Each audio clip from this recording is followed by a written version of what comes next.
सैनिक जिसने अपना सब कुछ कुर्बान किया। मान्यवर, एक चीज मैं कहता हूं,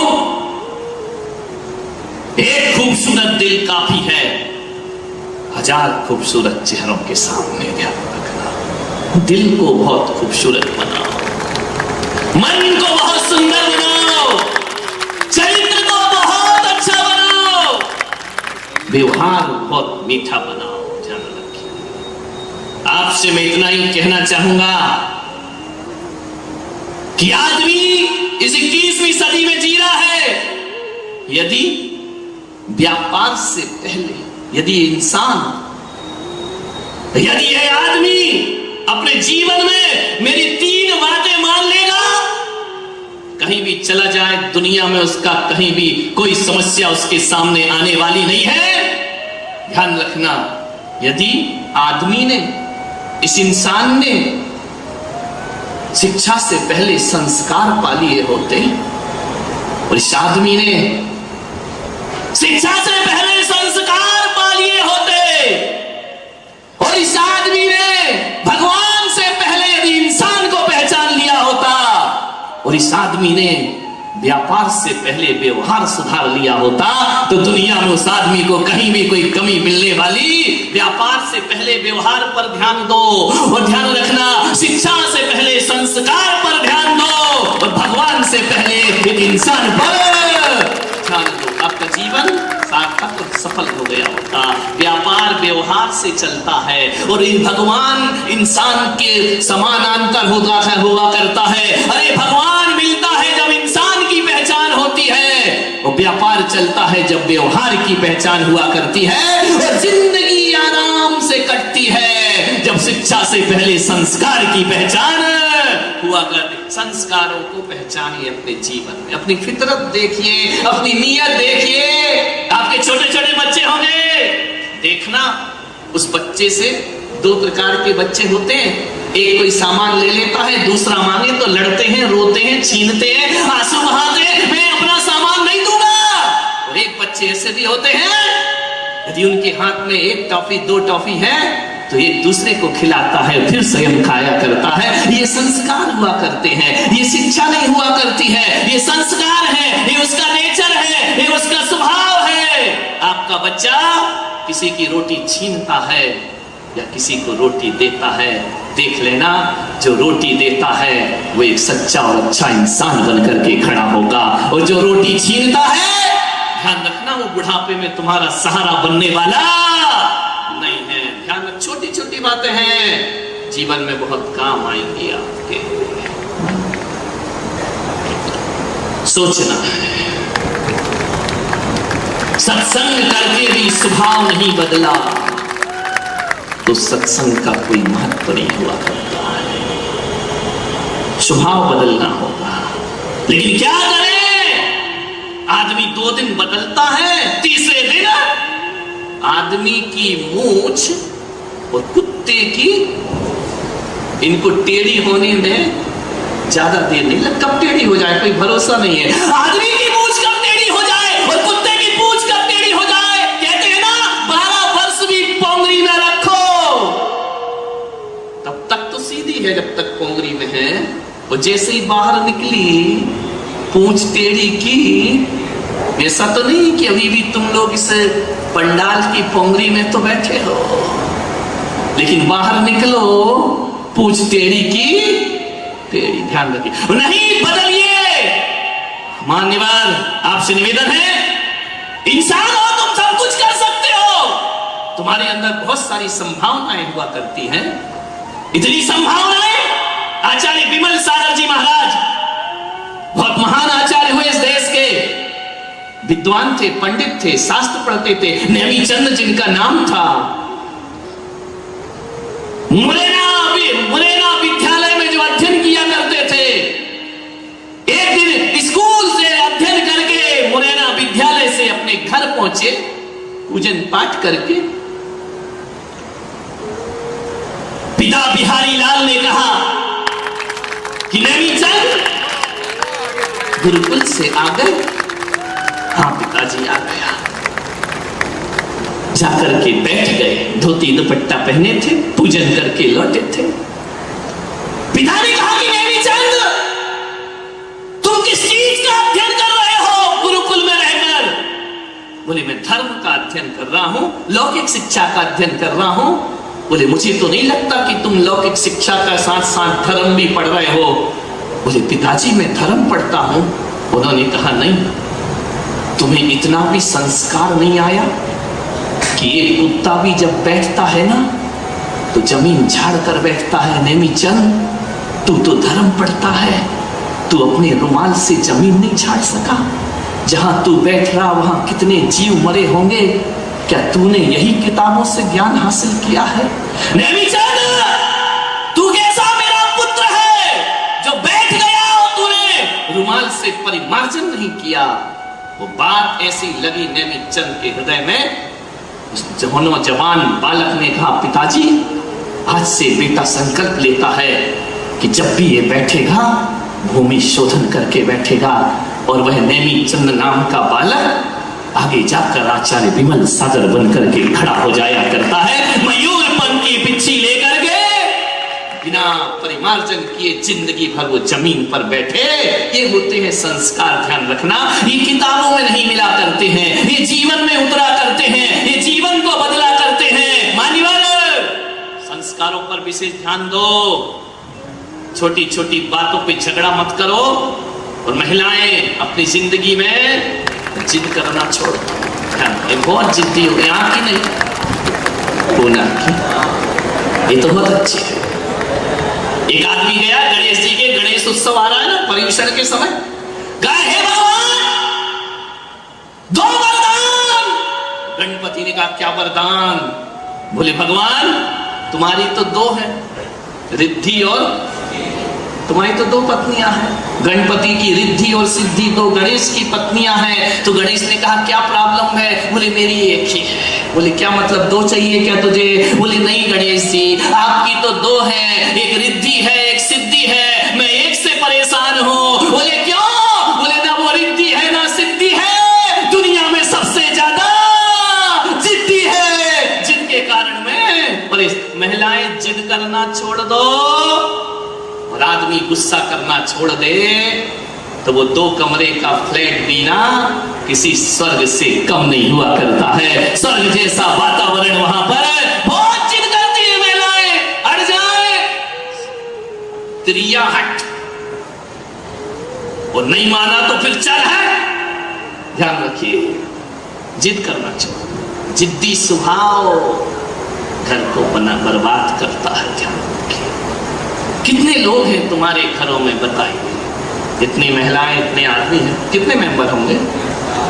3 4, हम 2, हमारे 2 भी नहीं है, अब तो 1 है, वो भी बाहर पढ़ रहा है। ध्यान रखना, हम 2 हमारे 2 ये भी नहीं है, 4-5 मेंबर हैं। मुझे बताओ 4-5 मेंबर में एडजस्टमेंट नहीं कर सकते हो?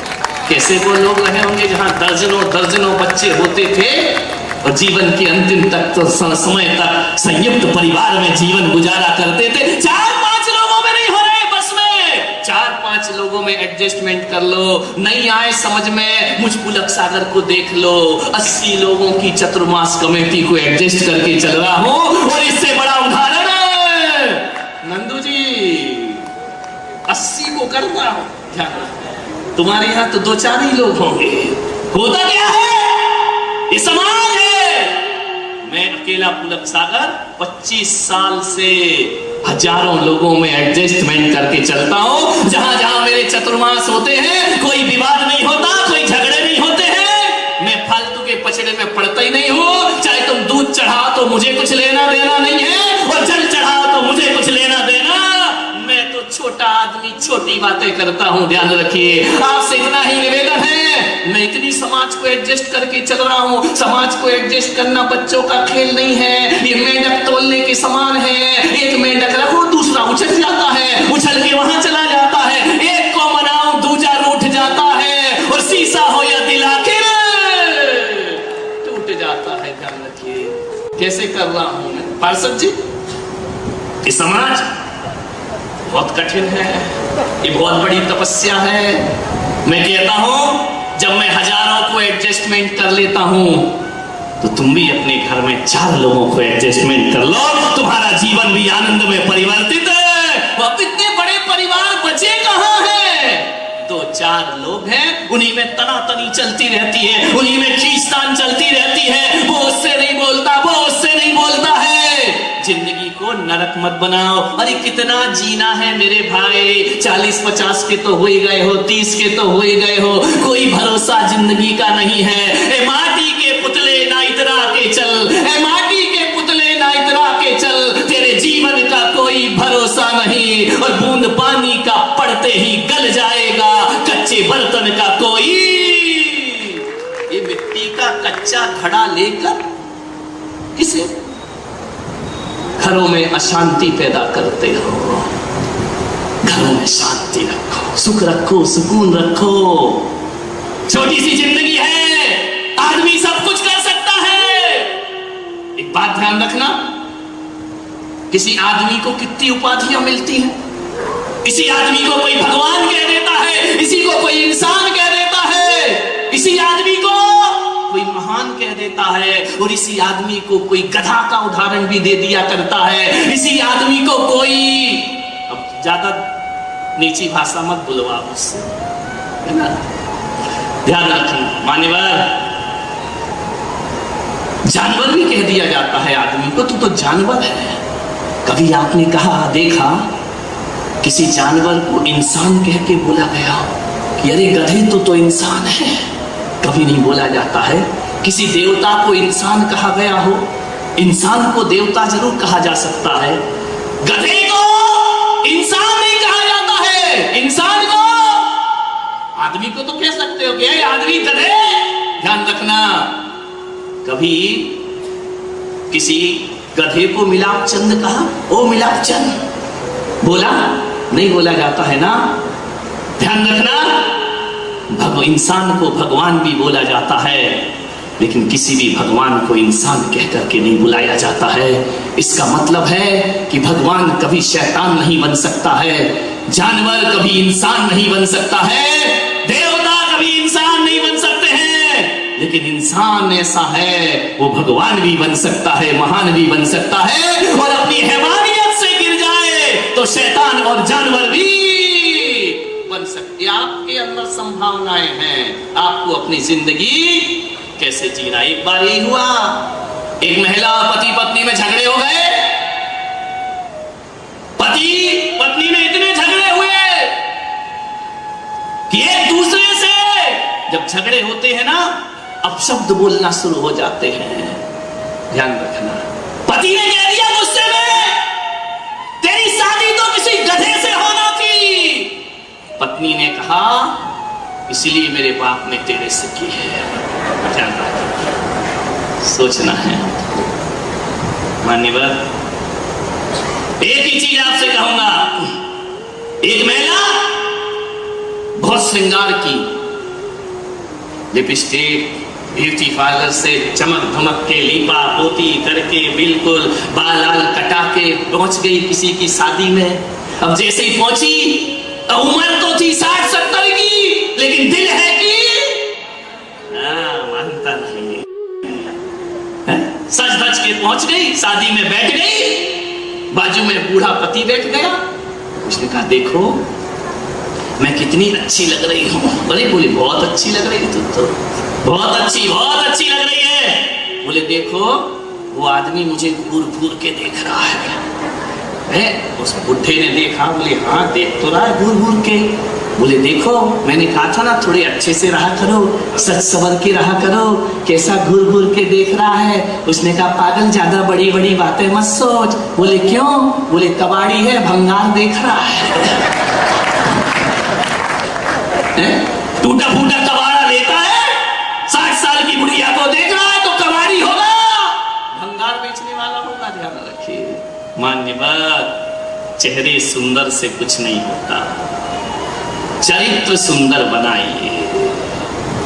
मैं मानता हूं कि जीवन में पहला आकर्षण चेहरे का। जब आप किसी से मिलते हैं, शादी करते हैं, लड़का लड़की देखने जाता है क्या देखता है? चेहरा देखा करता है ना। पहला आकर्षण चेहरे का होता है। लेकिन एक बात बताना युवाओं, चेहरे का आकर्षण, फर्स्ट इंप्रेशन किसका होता है? जब मैं यहां प्रवेश किया सबसे पहले तुमने क्या देखा? मेरी भाषा देखी, व्यवहार देखा या क्या देखा? चेहरे देखा ना। किसी के यहां बहू आती है सबसे पहले क्या देखा जाता है? चेहरा। अब नहीं, पहले आती थी पर्दे में, अब तो काय को आदमी को ससुरदी को शर्म लगे तो चेहरा ढाक लो, वो तो खुलेआम आती है। चेहरे का आकर्षण सबसे पहला होता है। सूत्र दे रहा हूं जीवन जीने का। दूसरा आकर्षण भाषा का होता है, कैसे बोलते हो आप, ध्यान रखिए। एक बात याद रखना, सुंदर चेहरा ज्यादा दिन अच्छा नहीं लगता है। 1 दिन, 2 दिन, 3 दिन सुंदर चेहरा कितने दिन अच्छा लगेगा? 6 महीने, साल भर, उसके बाद वही चेहरा देख देख के बोर हो जाता है आदमी, ऊब जाता है आदमी। एक चेहरा ज्यादा दिन सुंदर नहीं लगता है। दूसरा प्रभाव भाषा का। आप कैसी भाषा बोलते हैं? आपके वचन सभ्य हैं या असभ्य हैं? आप शिष्ट भाषा बोलते हैं या अशिष्ट भाषा बोलते हैं? चेहरे से आकर्षण होता है, भाषा से जुड़ाव हुआ करता है। ध्यान रखना, आप किस तरह के शब्दों का प्रयोग करते हैं, कैसे शब्द। फर्स्ट इंप्रेशन जो होता है वह चेहरे का होता है। सेकेंड इंप्रेशन जो होता है भाषा का होता है। और तीसरा जो इंप्रेशन होता है वह व्यवहार का इंप्रेशन होता है। और एक बात याद रखना, चेहरे का आकर्षण ज्यादा दिन नहीं टिकता है, भाषा का आकर्षण ज्यादा दिन नहीं टिकता है, लेकिन जीवन में सबसे बड़ा आकर्षण जो होता है, जो 7 जन्म की कसमें खिलाता है, वो व्यवहार का आकर्षण हुआ करता है। जो कहा जाता है कि जन्म जन्म का साथ है हमारा, 7 जन्मों की कसम। ध्यान रखना, चेहरे से नहीं खाई जाती, वो खाई जाती है आदमी के व्यवहार से। और यदि आपका व्यवहार गड़बड़ है ना, तो एक पत्नी कहेगी भगवान ये मेरा आखिरी जन्म होना चाहिए, दोबारा ये मिलना नहीं चाहिए। चेहरा, व्यवहार जीवन की सबसे बड़ी पूंजी हुआ करती है। एक संस्कारों की बात करता हूं। मैं सन 2000 में या 2001 में उत्तर प्रदेश के फिरोजाबाद शहर में गया। शहर के बाहर एक नसिया जी थी, वहां पर मुझे रोका गया। कुछ दिन मेरा वहां मुकाम रहा। मैं दोपहर को 3 बजे 4 बजे पब्लिक के मिलने का समय होता है, मैंने द्वार खोले, लोग आए। एक अम्मा आई, बुजुर्ग, 60-70 साल की रही होगी, आकर चुपचाप बैठ गई। 1 दिन आई, मैं कुछ ना बोला। 2 दिन आई, मैं कुछ ना बोला। 3 दिन आई, मैं भी नहीं बोला, वो भी नहीं बोली। चुपचाप बैठ के देखती, प्रणाम करती, जब तक मन लगता बैठती, कोई वार्तालाप नहीं, प्रणाम करे और घर चली जाए। एक दिन मैं अकेला था और वो आ गई। संग के 1-2 लड़के बैठे थे मेरे पास, वो आकर 10 मिनट बैठी रही। मुझे भीतर से लगा कि रोज आती है, 2 शब्द बोल लो, अपना क्या बिगड़ता